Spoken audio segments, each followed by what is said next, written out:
please raise your right hand and repeat after me. I, Donald John Trump, do solemnly swear. I, Donald John Trump, do solemnly swear. That I will faithfully execute. That I will faithfully execute. The office of President of the United States. The office of President of the United States. We have been given a gift by God today to usher in a new dynasty. Now you get RFK Jr. Don't you want a president who's going to make America healthy again? You get Tulsi Gabbard.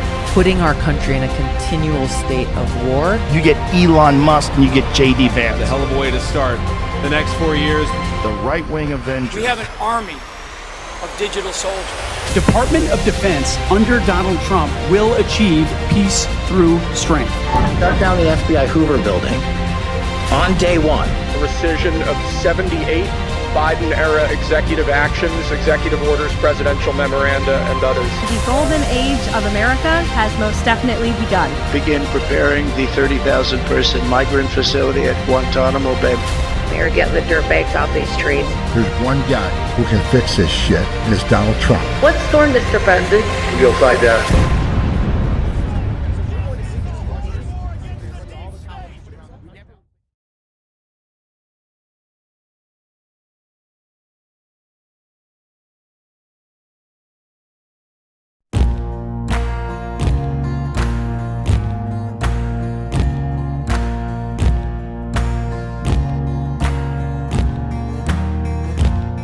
Can run on for a long time, run on for a long time, run on for a long time. Sooner or later gotta cut you down, sooner or later gotta cut you down. Go and tell that long-tongued liar, go and tell that midnight rider, tell the rambler, the gambler, the backbiter, tell him that God's gonna cut him down, tell him that God's gonna cut him down.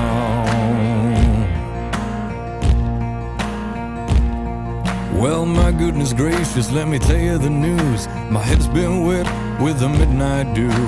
I've been down on bended knee, talking to the man from Galilee.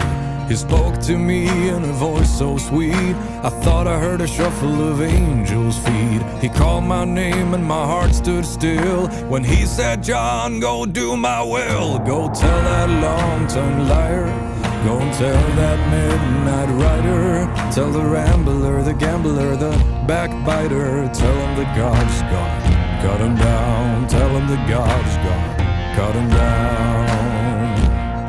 You can run on for a long time, run on for a long time, run on for a long time. Sooner or later gotta cut you down, sooner or later gotta cut you down.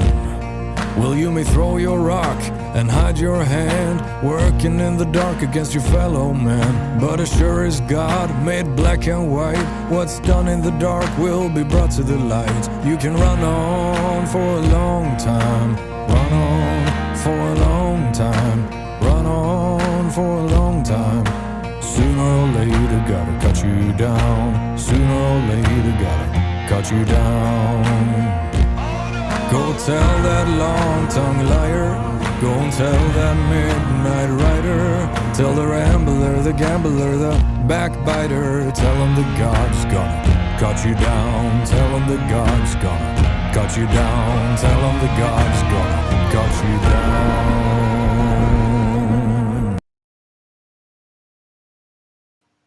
Good morning, good evening, good afternoon, wherever you are in the world. My name is Josh, and welcome to the Red Pill Project's Daily Dose, live with you Monday through Friday. I hope everybody is doing well out there and having a fantastic start to your week. And, you know, there is so much to talk about right now just because of what is happening. It's crazy. But tonight, I'm going to focus, and you just got me tonight, by the way. You just got me tonight. Tonight, what we are going to focus on is we're going to focus on what is happening in the world and why Donald Trump is making these choices and decisions like he's doing. It's almost like you're building a foundation for something and then you're building on top of it because you can foresee the future, as in what happens tomorrow in the future is going to prove the past actions. That's what this administration has all been about since the beginning, people. If we're paying attention, we can see it. Now, Tulsi Gabbard, listen to this. Tulsi Gabbard, and this comes from Michelle Maxwell over on X. You got to give her a shout out. Tulsi Gabbard says that evidence now exists showing electronic voting machines have been tampered with to manipulate U.S. election outcomes, including the 2020 presidential race.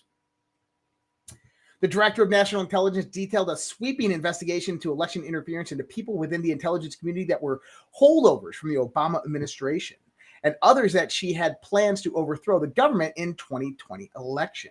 We have evidence showing that these electronic voting systems have long been vulnerable to hackers and open to exploitation to manipulate the results of votes cast. To further underscores the urgent need to bring about paper ballots nationwide so voters can have faith and integrity in our election. Now, this is important. In another context, this is the same thing as setting the foundation. You have to build upon. So Tulsi Gabbard comes out and says something like this. You have the CIA doing an analysis report on this. Now, why? Because what you are about to find out, it's all connected. It's all interwoven and inter-exchanged amongst each other. Go back to the Q post that says FISA equals start. FISA is foundation. Layers. How do you build? You build upon the foundation. You build the layers to it. And I've said Epstein is the keystone. The keystone is one of the final parts that bring it all together so you can completely understand what it is. So when we begin to look at what Tulsi Gabbard here is doing, or even the Trump administration, what they are doing is they are layering upon the foundation. FISAgate was the start, the foundation. We got notifications of this symbolically with Elon Musk and the key to the nation, and FISA equals a start in the comms. But now they're layering on top of it. So they're dropping little nuggets out there to prep the world, the media, all of the investigators and researchers like you and me for what is about to happen next. Namely so, go back to my shows the last few weeks when I was talking about the Durham Annex, the ICA report, the T1 whistleblower. What did we find out? That Leonard Bernardo from the Open Societies Foundation was directly involved in the planning and the coup attempt in 2016 with Hillary Clinton's campaign, Barack Obama, John Brennan, James Comey.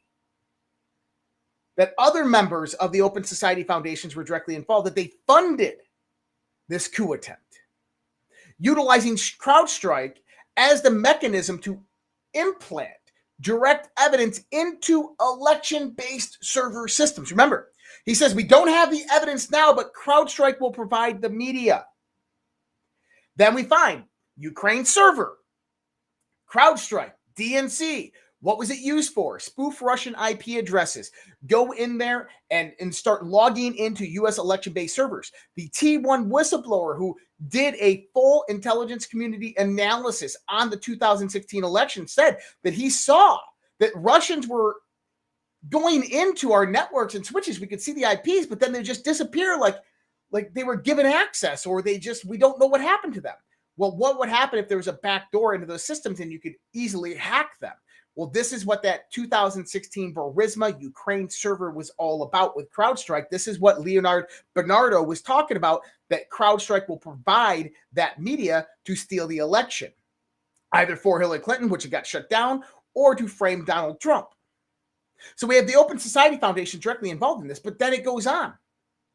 Lord Malik Brown, the chairman of Smartmatic, one of the leading companies in election software, from 2014 to 2020, also sat on the board of directors of the Open Society Foundation.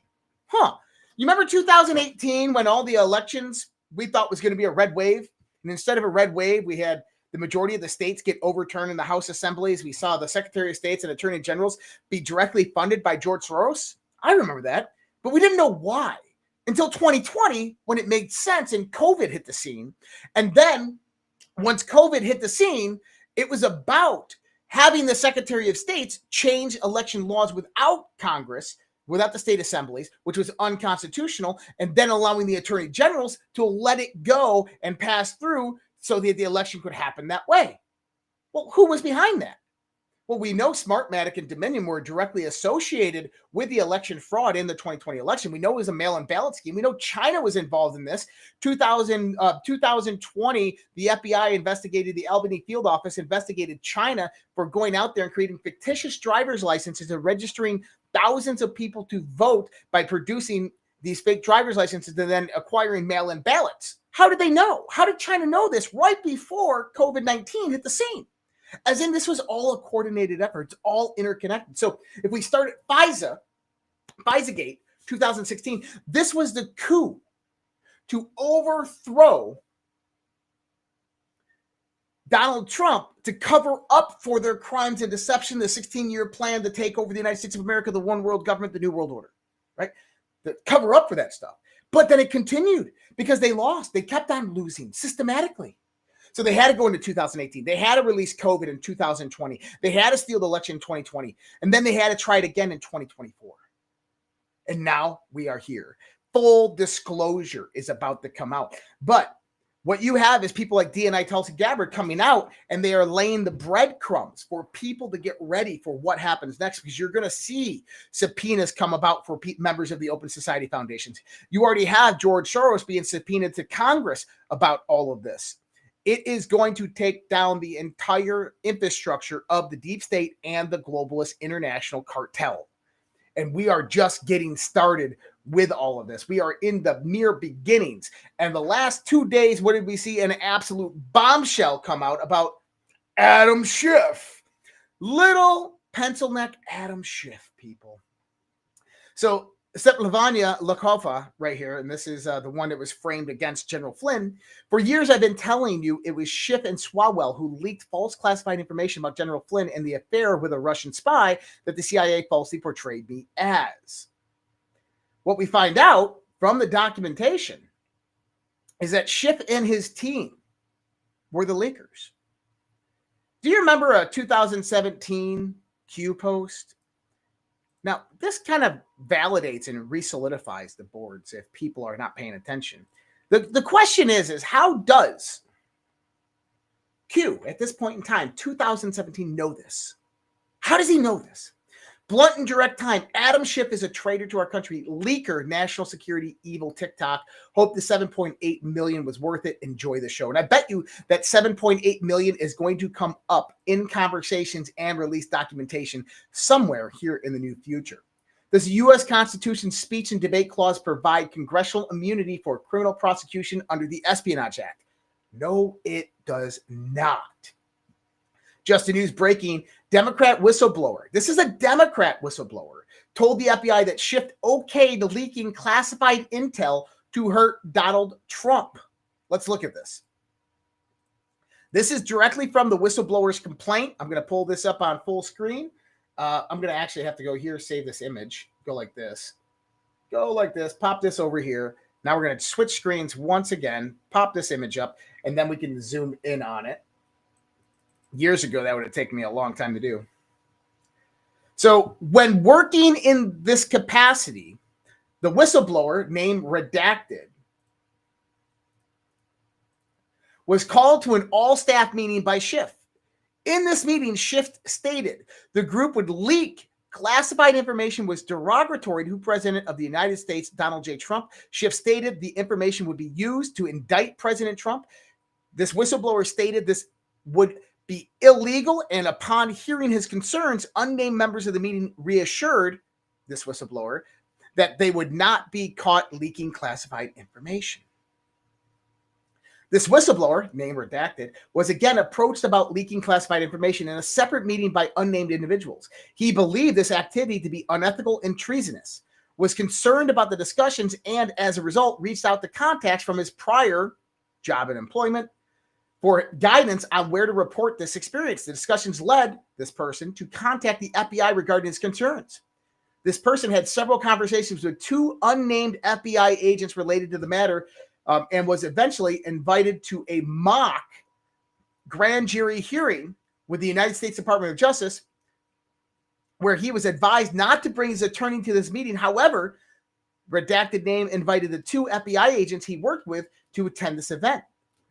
his name was name redacted, eventually informed that the issue would not be investigated further by the DOJ, as congressmen have immunity to all speech and actions made on the floor of the U.S. House of Representatives.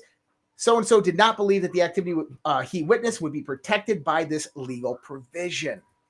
Well, look at that. Adam Schiff caught red-handed. I just had a drink come in and I spilled it all over myself. Oh, God. I thought it was a soda can, a Zevia. I drink Zevia. So if you ever see me drinking soda, it's Zevia. It's not soda, Coca-Cola, or anything like that. It's the stevia type base soda. Pretty cool. But this right here is Crown Apple. I'm just having a little sippity sip, drinkity drink.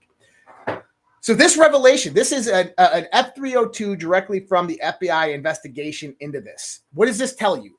Number one is that during the time from 2016 to 2020, even people on the left, the T1 whistleblower, now we have the Schiff whistleblower, had concerns about the legality of what was occurring with the coup that was internally being organized amongst the Democrats. What do we find out? We find out that the T1 whistleblower went to Senator Mark Warner, was denied. He went to the Inspector General, was denied. Went to people in the intelligence community, was denied. What did we find out about this whistleblower? He went directly to the Department of Justice. He interviewed with 2 FBI agents, which I'm pretty sure will be named here in the future. And I just bet you, one of those FBI agents is Peter Strzok. I'm telling you, one of those FBI agents is probably Peter Strzok. I'm just guessing here, but I have a good feeling. This is damning evidence. That is Adam Schiff right there, being directly associated with leaking classified information to the news media. But that's just the tip of the iceberg. You got to remember, this isn't the Democrats acting alone.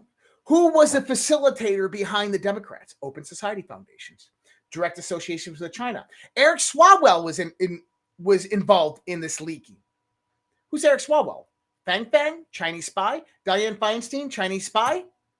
Oh. So now if you can connect Adam Schiff to China or even the Open Society Foundations, now you have a violation of the Espionage Act. Adam Schiff is going to be seeing a day in court. And Adam Schiff is going to be going to jail for a long time. Now, why was Adam Schiff so mad?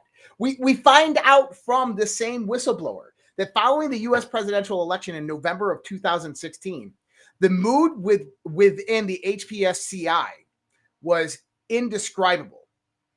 He said, ranking member Schiff was particularly upset as he believed he would have been appointed as the director of the CIA had candidate Hillary Clinton won the election. So I want you to understand something. We understand Tulsi Gabbard hinted the other day that Operation Mockingbird was alive and well, right? That there's a coordinated effort between the Democrats, specifically 2016 to 2020, to leak classified information to known agents within the mainstream media and then have a social conversation organized around that with various different social influencers that propagate this information and set the narrative. We know this. We've seen this for years. That's how Operation Mockingbird has ran for the last probably 20 years. Now, we know that the CIA recruits directly in Hollywood and news and media and big business. But what if I told you that the CIA doesn't only recruit within Hollywood, news and media, within famous people or big, powerful companies, but they also recruit politicians like Adam Schiff, who are on the payroll, but through very, very hidden means, like real estate, for instance. Let's assume that Adam Schiff has made many different real estate. Like we're seeing the real estate scam rise up right now, right? They would go out there, they would have a house that was a rental property, something like that, $200,000 worth, and they would sell it for $1.6 million, like 8 to 10 times the value of the actual market, and they would reap the benefits and rewards for that. How much do you want to bet that we're going to find and uncover certain things like that? Because that's how the CIA, that's how cartels and criminal organizations, that's how foreign intelligence agencies operate. And you got to remember, when I say the CIA, and this is really important as well, there are patriots in our government, people.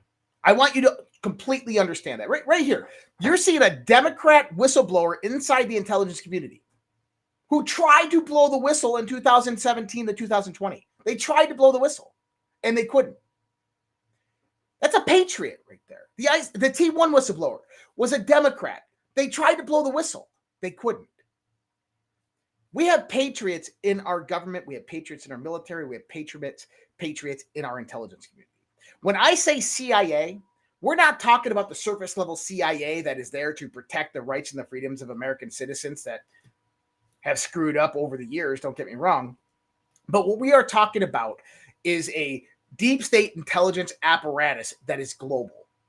What we are talking about are organizations, NGOs, think tanks, businesses and corporations, foreign government entities that are all integrated underneath the operation of these top government agencies that combined form the deep state intelligence apparatus and work outside of their regulation and policies. That's what we're really talking about, and that is what is being dismantled. I think it's important to note that. Now, we just talked about Adam Schiff, and as you can begin to think that Adam Schiff is going to be probably indicted over some of this stuff, and I think that that's safe to say.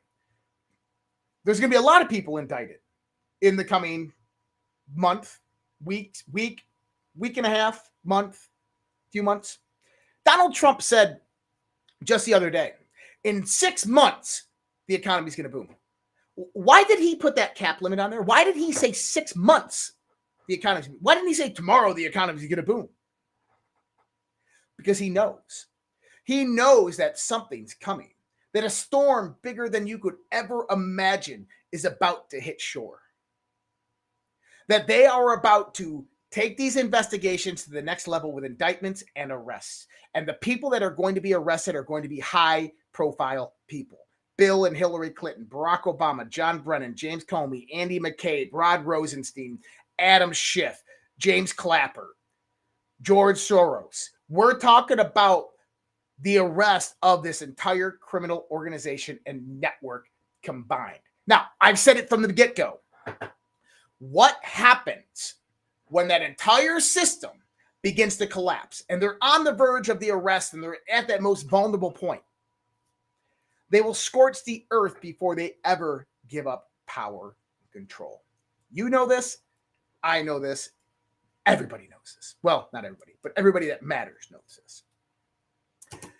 Over the last 5 years through the Biden administration, open borders had led to over 23 million people flocking through our open borders from the Canadian side all the way to the southern border. Within that, if we get aside the human trafficking efforts that took place in that time frame, we had massive amounts of Chinese military-aged males. We had various different illegal immigrants come over from Venezuela, which were not from Venezuela. They were from Northern Africa. They were from the Middle East, all directly associated with some type of terrorist organization, whether Al-Qaeda, Taliban, ISIS, ISIL, or just Northern African militant camps. Who shipped them over to Venezuela? Well, that was China. Hence why over 1 million Chinese military-aged males entered through California. Wonder why California? In other words, we have millions of illegal immigrants in this country that are sleeper cells, like the Hezbollah Unit 910 that is active in the United States of America, that are sleeper cells organized out there, just waiting for an initiation. Now, Iran, on one sense, is contained, but that doesn't mean that Hezbollah's Unit 910 is not taking orders from somebody else. It doesn't mean that these terrorist organizations and affiliations aren't waiting for a go.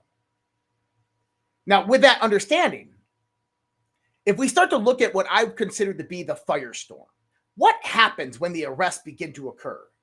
Well, They want absolute chaos. Is if they want absolute chaos, they got to try to crash the economy. They got to try to instigate World War III, and they got to take over U.S. cities and basically dismantle the control that Donald Trump has over the country. They try to do that with narratives, and they've worked really well with the left. Now, in the context, every major city in the United States is primarily Democrat controlled, which makes up a majority of the population within those states. This is also the same place that the majority of these illegal immigrants were flocked to, either flown there or driven there by the Biden administration. With that being said, Tom Homan and his team at ICE, Immigration and Customs Enforcement, have been working with various different special operations teams, black team members, intelligent gathering teams that go out there and help to locate a lot of these. You notice that they're not necessarily targeting them specifically. And there's a reason for that, because they're waiting. They're waiting for everything to come down. So if we start to look with preparations that are going to occur prior to the first arrest of the deep state figures, then we have to understand that Donald Trump is going to start pre-positioning his chess pieces around the board. We saw this originally when Donald Trump came in January and put 20,000 troops on the southern border, which are still there. And we've had almost 100% reduction in border crossings since then. Now, I've said since the get-go, why did he do that? Well, Trump just said it the other day. Remember when he was talking about the National Guard deployments, and he said that if we didn't do that in LA would be on fire right now. And he was talking about the No Kings protests. He was talking about curbing the insurrection that was beginning to occur during that time frame. That's why he deployed the National Guard within 12 hours to that area. The other part is we have 20,000 troops at the southern border, which can deploy anywhere in the country in a matter of hours, where if you have some type of event that happens, like let's just say an activation of Hezbollah Unit 910 in Minneapolis or something like that, you can have U.S. military soldiers on the ground in a matter of hours, which, if you did not have them pre-positioned, would take a day or two to mobilize them to get them on ground, which by that time, it's all lost. We learned from our lessons of urban warfare from the Iraq and Afghanistan wars. We're smarter than that of what happened in Fallujah in 2005 and 2006. We understand that you cannot give an enemy the clear view ability to take over a city with absolutely no intervention. That the moment that you find out that it's happening, you have to stop it and curb it right there. You stop it before they can take over critical infrastructure and utilities and so forth.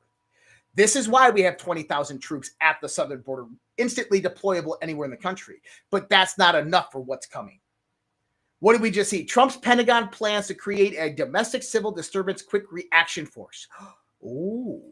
With hundreds of National Guard troops to swiftly deploy to U.S. cities during protests and civil unrest. Holy shit. This goes right back to those beginning Q posts where it's talking about National Guard deployed to 12 cities in the United States. Ask them why they're deployed. Let's listen to Pete Hegseth. Emergency, and you said we're going to start seeing the National Guard this week. Tell us more. This week and in coming weeks, and we're going to work right alongside our law enforcement partners as force multipliers.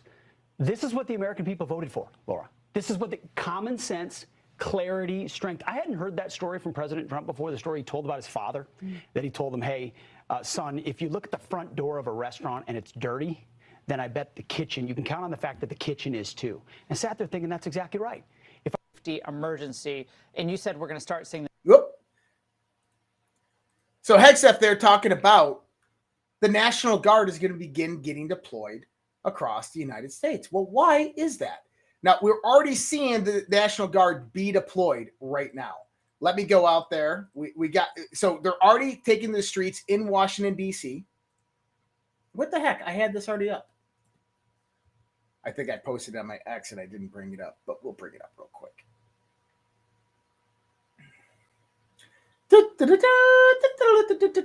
I got it. Mighty Mouse. You guys remember Mighty Mouse? I miss Mighty Mouse. National Guard, baby, in Washington, D.C. Already deploying.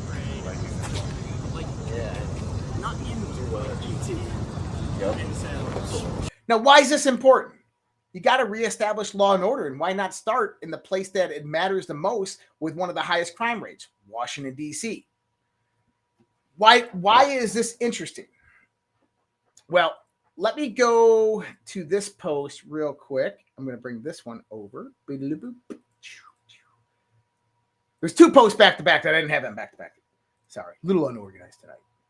We're going to bring this over on this screen. We're going to blow this up, and we're going to take a look at what's happening here. So let's listen to Trump real quick. We have an incompetent governor there, Pritzker, and we're going to have the same thing here. But then I'm going to look at New York in a little while. Let's do this. Let's do this together. Let's see. It's going to go pretty quickly. And if we need to, we're going to do the same thing in Chicago, which is a disaster. We have a mayor there who's totally incompetent. Listen to what he said there. This is going to go quickly. This is going to go quickly. We're going to do the same thing in New York. We're going to do the same thing in Chicago. We're going to do the same thing in LA. The National Guard is being deployed just in time for arrests. Wow, this could get very interesting. Going back to Q post number 1. Proof check, located National Guard member and activated for duty 1030 across U.S. major cities. Q post number 3. Why is the National Guard called up across 12 cities? Trust in your president. God bless. Holy shit. That's just in time for September and October timeframe. As in, we are watching the Q boards come to life right before our eyes. Do you remember this one? Post 316. Martial law starting on the 11th? Huh. Now, you got to remember how the Q boards operate. This is December 9th, 2017. It doesn't mean that the reference pertaining material is in reference to December 2017. Future proves the past. Go back to this post, martial law starting September 11th. Why would that be important? So, let's just assume it's September 11th. Oh, the irony, right? This post right here, 4675, John Brennan, treason. John Brennan, treason. September 11th, 2020. James Comey, treason. James Comey, treating.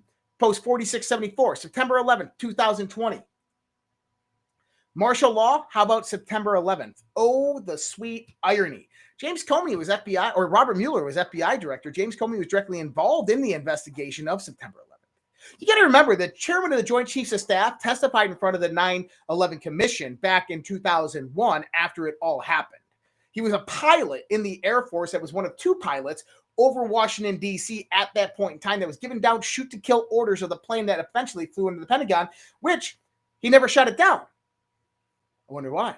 Probably because it wasn't a plane. And what did he testify in front of the 9/11 Commission? Still classified to this day. He's the current chairman of the Joint Chiefs of Staff. So could we be seeing martial law being implemented in these cities September 11th prior to the arrest of John Brennan and James Comey? James Comey, I believe, will be the first one announced. Or maybe it's John Brennan. Rumors are circulating. John Brennan, an admitted communist, Islamic covert, and traitor John Brennan has fled the country and is hiding out in Austria, where MSNBC has built a makeshift studio for him to make it appear as if he's in the United States, and he has no intention of ever returning. Could it be John Brennan? I think it's going to be James Comey. Pretty sure. According to James Comer, Bill Clinton is a prime suspect in the Epstein investigation. Now, if we go back and we look at who James Comer has subpoenaed, we have coming up on August 28th, Jeff Sessions is going to give his testimony. Nobody's seen Jeff Sessions since February 2021. I can't wait to hear from Jeff Sessions and hear what he has to say. Maybe we'll find out that Jeff Sessions has been part of a classified task force involved to uncover all of this. Wouldn't that be interesting? It's what I've been saying for a very, very, very long time. That ties it all together. Bill Clinton, Hillary Clinton subpoenaed in this matter. I can't wait to hear them plead the fifth, because that's exactly what they're going to do. I bet the majority of them don't even show up. So we know Bill Clinton, Hillary Clinton, all these high-profile names, John Brennan, James Comey, Clapper, Obama is directly involved in all of this. So what happens when the arrests begin to come? George Soros is known for producing and funding violent protests. The Summer of Love, George Floyd protests were funded by George Soros and funding of BLM and Antifa. Can we see something very similar begin to break out here in 2025 when the arrests are about to come? In preparation for that, they utilize the riots to activate sleeper cells across the United States of these various terrorist organizations to begin taking over the cities and critical infrastructure, something that I've laid out over the last few years.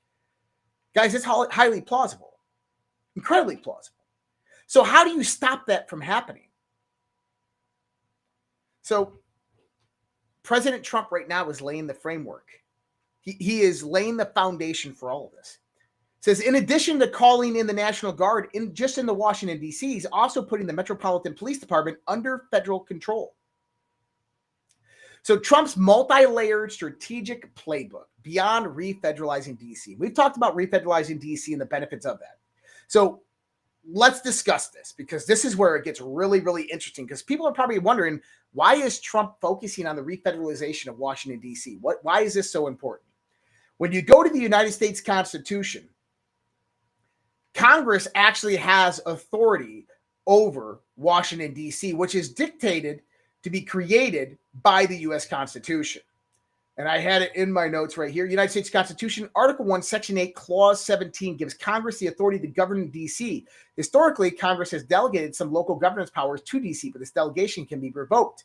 Federalizing D.C. places governance and law enforcement firmly under congressional and executive authority, bypassing local elected officials who may be hostile to Trump. So we're going to get into a few different ideas here. The Trump multi-layered strategic playbook. Refederalizing D.C., the foundation for jurisdictional control, centralizes control over the capital's governance, law enforcement, and courts. Removes local political and deep state interference, creates a clean legal and operational environment to execute sensitive federal actions. Reactivating the National Guard. Rapid deployment of trusted forces for security, crowd control, and protection of federal assets. National Guard units report directly to the governor or under federalization to the president, bypassing local law enforcement. Provides physical enforcement capability to back legal and emergency actions, secure critical infrastructure, and maintain order during unrest and protest. Guards can also support logistics, emergency response, and containment of any opposition. How does Trump leverage prior executive orders? Trump issued a number of executive orders related to countering domestic threats and subversion, cybersecurity and infrastructure protection, financial system control, sanctions of power, asset freezes, election integrity, and voter fraud prevention. All of this happened for a reason. Future proves the past. It's going to all come into context here. Under an emergency, these executive orders can be activated or expanded, giving sweeping authority to freeze assets of individuals, entities deemed a threat. So let's just say that the Open Society Foundation, George Soros, through shell organizations, is funding BLM and Antifa to go out there and terrorize our states and cities. Now Trump, through this executive order, through emergency action, can freeze those assets. Ooh. Redistrict communities or social media platforms by spreading disinformation, tighten cybersecurity and intelligence operations against hostile actors, control or regulate election machinery and voter data to secure future polls. Declaring a national emergency, unlocking the further powers. As covered, national emergency unlocks control over private sector resources, ability to redirect government funds and contracts, suspension and modification of certain laws and regulations, expanded intelligence gathering and surveillance. Combined with the executive orders, it creates a robust legal framework for preemptive action. So additional emergency tools and actions that Trump can take about. Invoking the Insurrection Act. Nobody's talking about that anymore. Allow federal troops to operate domestically to suppress rebellion or insurrection. That is coming this fall. Emergency communication control, ability to override telecommunications and internet infrastructure to prevent hostile misinformation campaigns. EBS, emergency broadcast system. Use of special forces and federal agencies to conduct covert operations against deeply embedded deep state networks, including sleeper cell organizations. This is what I talked about with Tom Homan's team.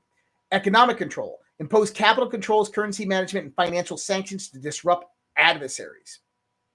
So going in here and going to another part that I prepared for all this. Using National Emergency Powers and Defense Production Act to control private entities in D.C. See, Trump in 6 months is going to have all of this over.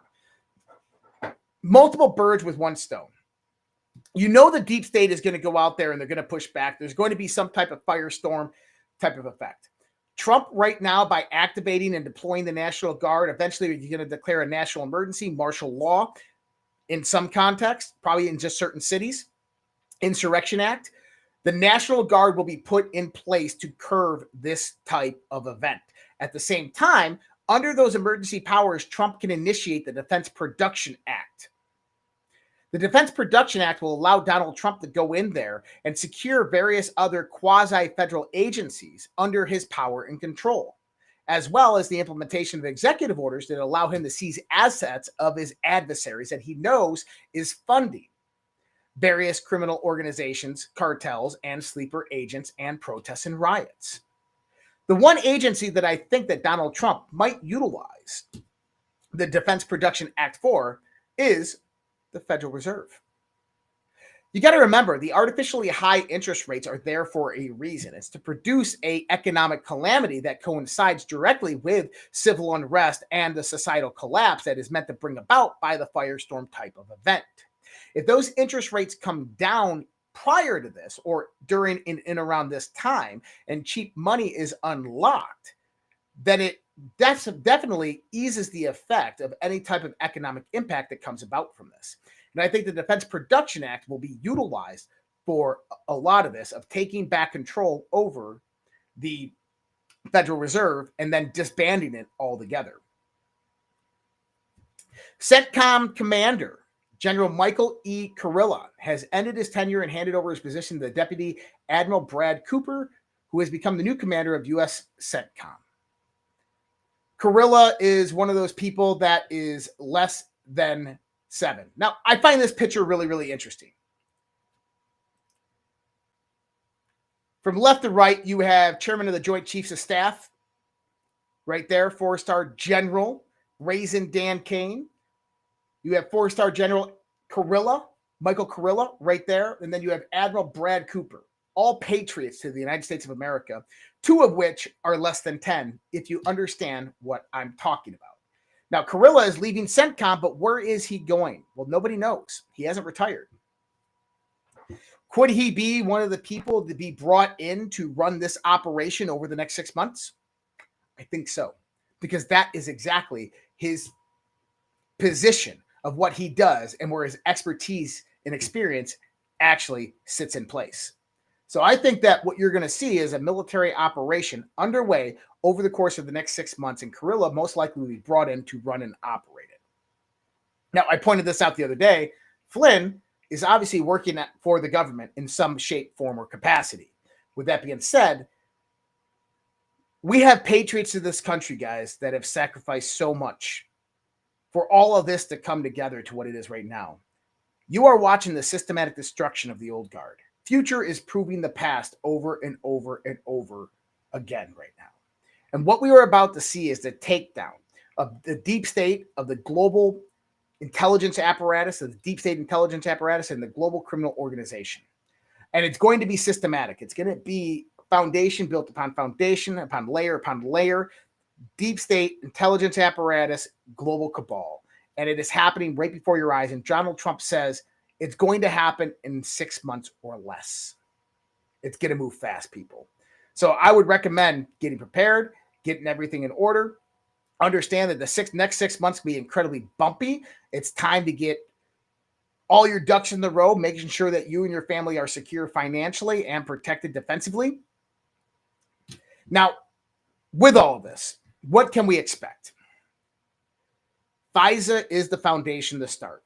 This is going to unlock the doors and the keys. The media is going to be let loose with this information as more information begins to come out. I heard CNN and MSNBC are actually reporting on the actual news of what is happening. That's interesting because that's going to allow for all the people on the left that have been brainwashed for the last decade to begin seeing the truth in what is actually happening. But as this begins to unfold, there's going to be a lot of pushback. There's going to be riots. There's going to be protests.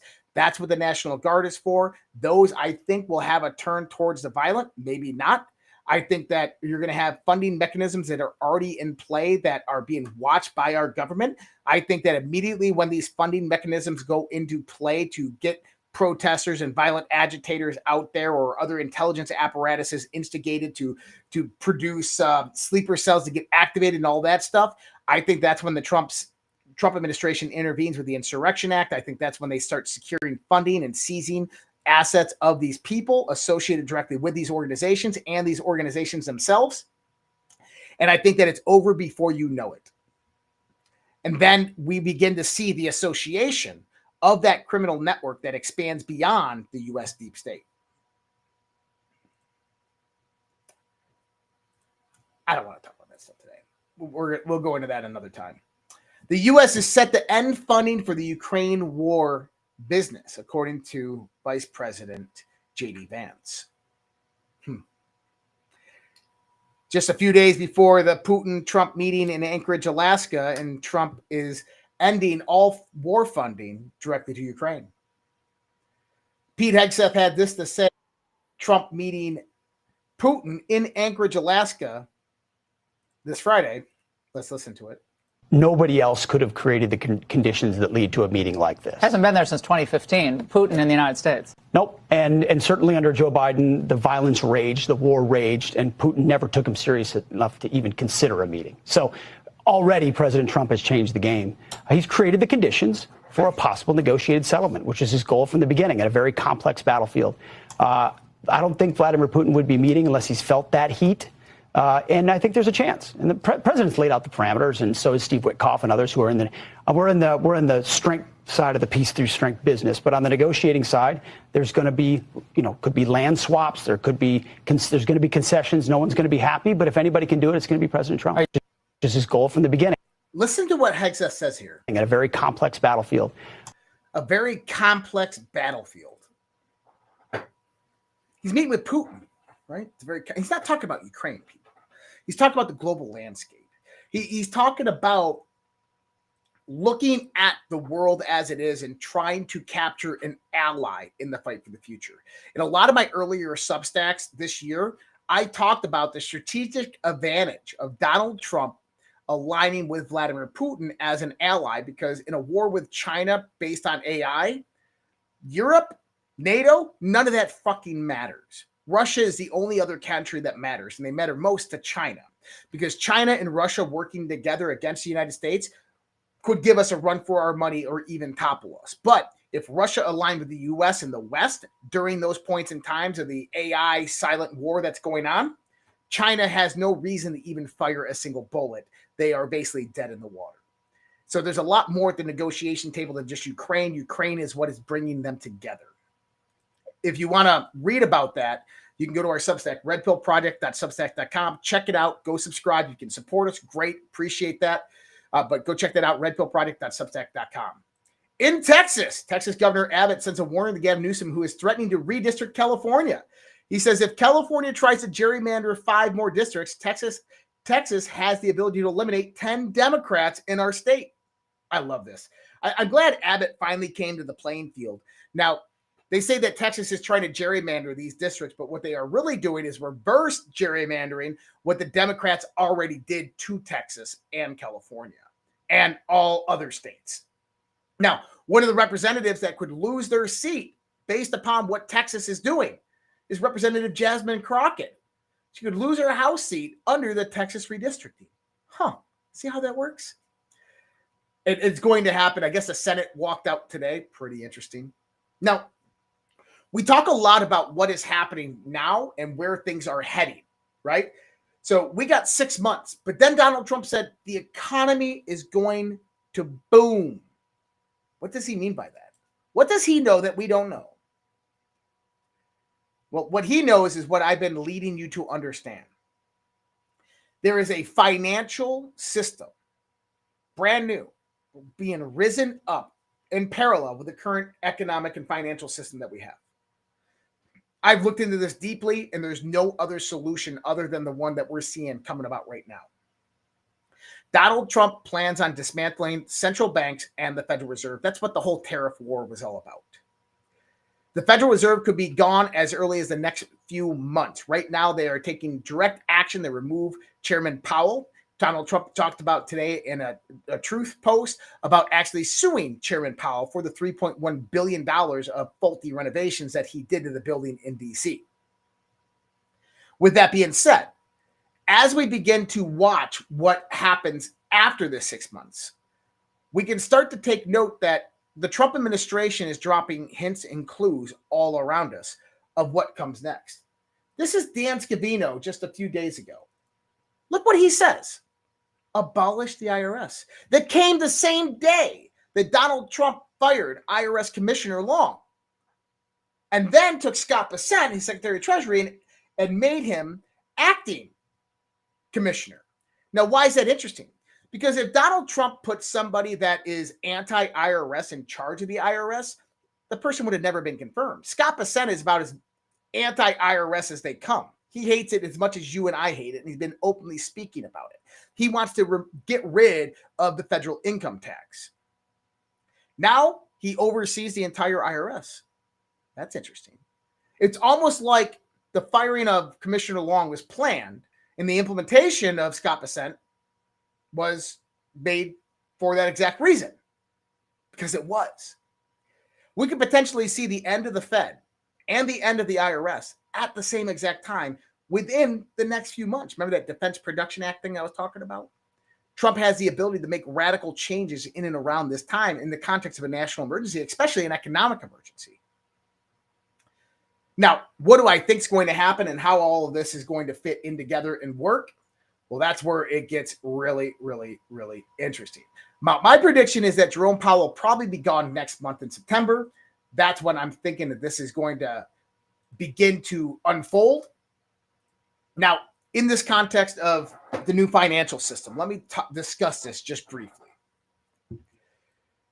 From tariffs to mineral metal deals, there's a Q post out there that says something very, very interesting that many people don't pay attention to.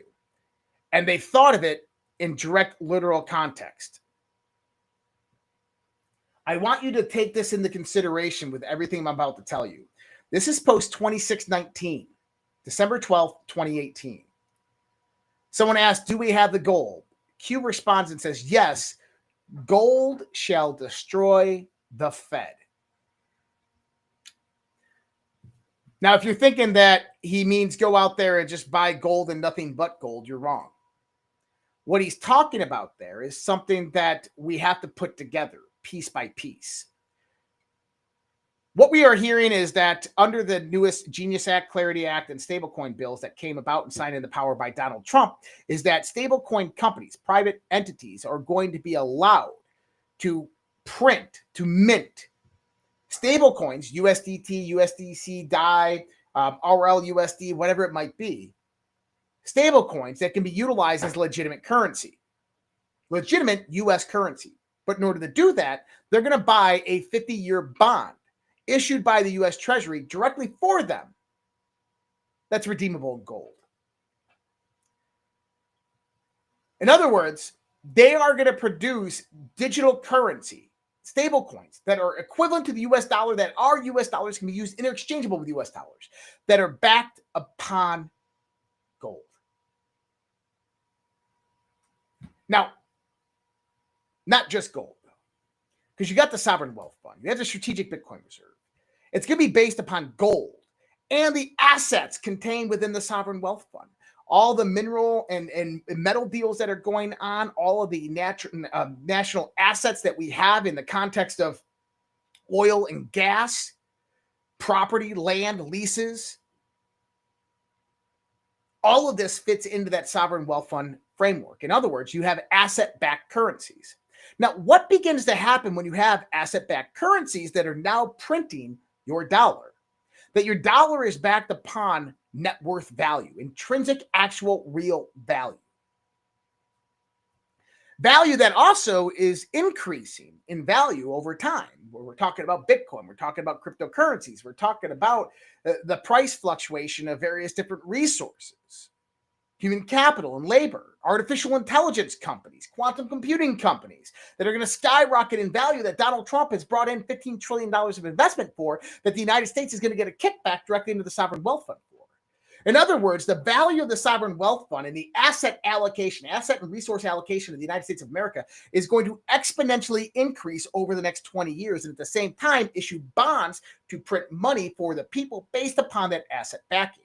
In other words, a dollar's purchasing power is going to increase over the next 20 years, not decrease like it does with a fiat currency. But the one thing that people fail to see, and this is specific with these cryptocurrency infrastructures that we're seeing, decentralized infrastructures that we're seeing,